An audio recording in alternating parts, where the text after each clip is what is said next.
You know, I'm a narrative guy. Reddit MLS tells me that I'm a little too focused on those, but my God, how can you not enjoy that LA Galaxy win in South Florida on Sunday on ABC? I'm sure we all watched it. 5 goals, a good duel, good quality there, big stars, whether it be in the stands. Of course, David Beckham and his entire family and entourage. Tom Brady is there, and then Chicharito and Higuain. Chicharito, 2 goals. Chicharito with the most inspirational post-game interview I've ever heard in my life. We will play that for you in just a little bit because it was that good. What did you think of this game, Doyle? What did you think of Chicharito's performance? This felt like, to me, like a guy who had a year and a half of weight on his shoulders and desperately just needed a moment. Needed a moment to be a little bit like his old self. Needed a moment to be a little bit vulnerable in a public sense. And we've made fun of him a little bit, or at least I have a lot, about the Instagram workouts and whether those were going to actually turn into production. And we don't know what the rest of the season is going to look like. It could be more of 2020 for him. This might not be some like big indication of a golden boot run to come. But I was personally just really happy for the guy. You can see what it meant to him. And not just his goals. Like Sasha Kljestan scores that winner, a beautiful curler in off the post. And he is on cloud 9 after the game. He's saying, don't look at me, talk about Ethan Zubak, talk about Sasha, talk about Greg Vanney's changes. Like it felt like this moment that he had desperately needed for a year and a half. And to see him get it, I mean, it gave me a lot of feels. You could see it on his face and hear it in his voice in that post-game interview, which was remarkable. And I thought John Champion and Taylor Twellman did a good job of making that moment live a little bit longer and going a little bit long, because Chicharito, I think you're right, Weeby. He clearly needed that. As for the game itself, for an hour, I don't want to say it was all Inter Miami, but it was primarily Inter Miami. They played, the Galaxy did. And I think what changed it was going to a 4-4-2 and bringing Ethan Zubak on. And in that situation, Zubak was able to kind of occupy the other defenders, the central defenders, so that Chicharito didn't have to do that. Chicharito didn't have to find the defenders and make their lives hard. He just had to find space. And if you look at his 2 goals, I mean, the first one is just classic Chicharito goal, where he's feinting that hard run to the back post, and then he cuts across the box, gets inside the defender, amazing touch, and then finish at an angle. And the second one is like a Wando goal. Just crash the boards and be the first to the rebound, and there's nobody around you because the big center forward is occupying everybody. So it was a great performance from him. I thought even when he and the Galaxy were struggling in that 4-2-3-1, he was more up for it than he looked at most points last year.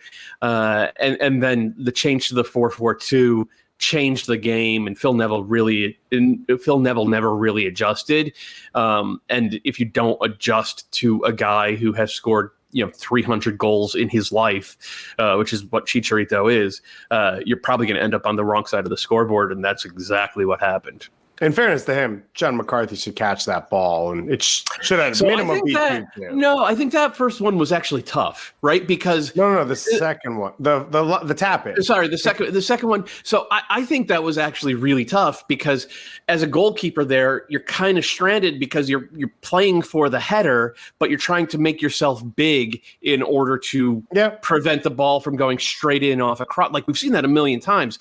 I thought McCarthy actually did well to get a hand on it, and it's just like, it's unlucky that nobody was on the back post, maybe tracking Chicharito and being as awake to the danger as he was. Yeah, that's fair. It's interesting with Chicharito, because then that first 60 minutes, I agree with you, he was more up for it, but there was a few moments where they tried to hit in transition, and he's always going to be the guy he is. He's not going to be a threat that often outside of the 18. And finally, once Zubak comes in, now he's in his wheelhouse, and he's going to be elite in MLS if you get him there. He's not going to change who he is, and he's not going to be, I think of Rooney, but you could talk about Keane or other guys who came to this league and maybe did things they hadn't done at other times in their career just because of their overall ability and IQ and whatever it is. Chicharito, the thing he does well is live in the box and score goals. And once they got him in that area, he showed that he's ready to do it this year. And so it's a positive going forward. It's exactly what the Galaxy needed. 2 goals, same as 2020. If you didn't hear the interview, MLSsoccer.com, we'll give you a snippet right here. I mean, it was emotional stuff. And it's wonderful to see from a sportsman such open emotion in celebrating on the field of play. I'm holding my tears. I mean, I suffered the loss of my grandfather. I would love him to keep me watching, scoring goals. And yeah, I mean, I'm very touching because, like I told you, last season was very difficult. I miss him so much, and these goals are from them, from my kids, from my whole family, my friends, everyone. Because, yeah, I mean, I maintain patience. I keep grinding, and thankfully things are coming around. And hopefully, like I tell, I just want to be a part of an unbelievable season and leave the trophy. I mean, this was the narrative. I've been talking about this a lot, and whether he can get back into El Tri or not doesn't really matter. But for Chicharito, this is his career. It's his life. And in the first answer on that interview, he said that, all the pressure that he felt, all the people he felt responsibility to, whether it be his family or himself or the people within the Galaxy organization that gave him this responsibility.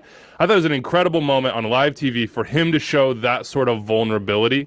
Yeah. And I don't think you see that very often from athletes.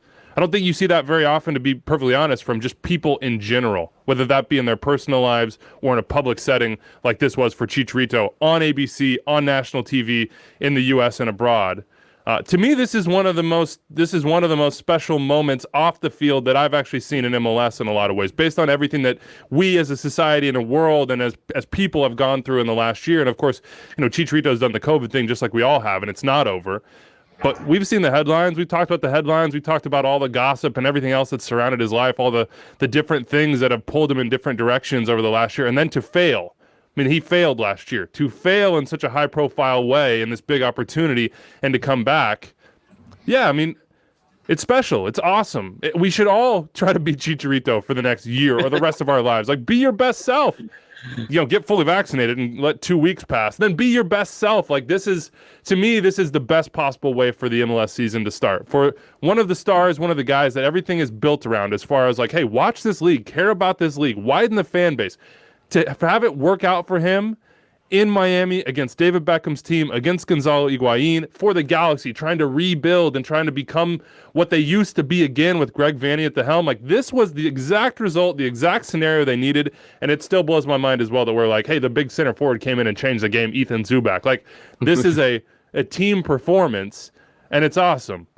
Now, on the Inter Miami side, other than the two-tone cleats from Rodolfo Pizarro and his performance, a little bit to be desired. Gonzalo Higuain was okay. He had a goal and assist.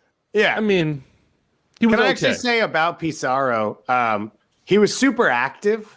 I questioned if he's dangerous enough to be worth what they paid for him coming into this league. And in this game, Phil Neville found a way to get him a ton of space. Yep. And he's not a goal scorer, and he's not really a final chance creator. And the big one that stood out to me was in the first half on the break when he had O'Neal Fisher, and that's it with 30 yards to goal. And he kind of held up for a little while and then hoped to get a penalty kick that he didn't. And fortunately, he did get the PK later in the game, but it wasn't a dangerous moment that he was going into. That's going to be, if that's how Miami's going to play this year, that's going to be something we're going to talk about the whole year, because it's not what he does at his best. And he is not Lucas Zelarayan. And so if the whole game is let's spread the game as wide as we can and let's get Pizarro into killer spaces, I think Miami's going to struggle.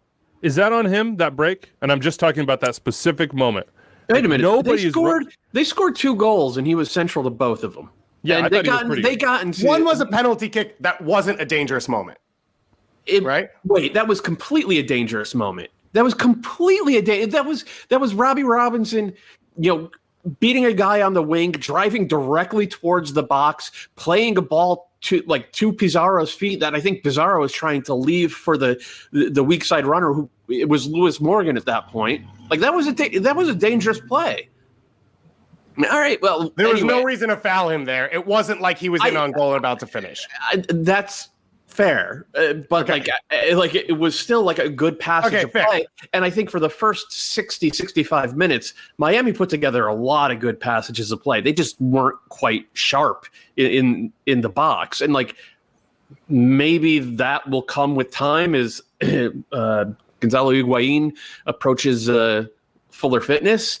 And, as that was my point on the break. He was dragging a yacht behind him. He wasn't even trying to He wasn't even trying to be a part of that attacking And sequence. He was just jogging behind the play. Really good though. He was still really good. I don't know. I think there was a lot to be positive about from this for Miami. Like, they came out and they played with more commitment in this game than they played at any point last year. I thought they had some pretty good ideas in the final third.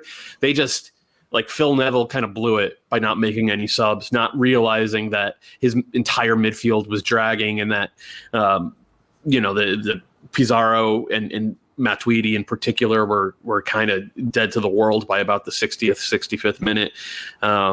And the subs for the Galaxy and the formation shift for the Galaxy changed the game, and Phil Neville, for whatever reason, could not keep up with that. MLS is back when LGP gets a yellow card like 42 seconds into the game. Oh my God. I was so sure he was getting a red in this one. I was so certain he was getting a red in this one. He almost ended with one. He got in someone's face in the last 30 seconds. It was like, he got there and he was like, I haven't gotten sent off yet. I don't have a lot of time. And got in someone's face on some play, trying to get the ball restarted quickly.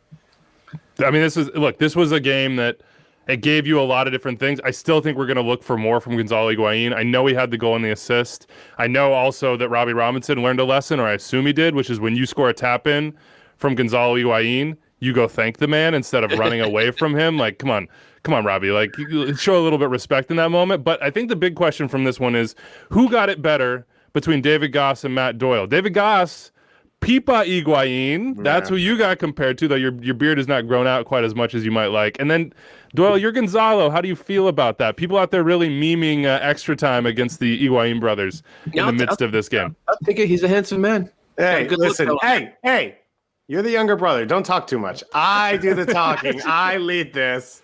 You might make money, but you're still the younger brother, so don't get out of your britches. Don't get too big for britches. Fair enough. All right. Exactly. When the asada goes on the grill, you know who has the tongs. Pipa's got the tongs.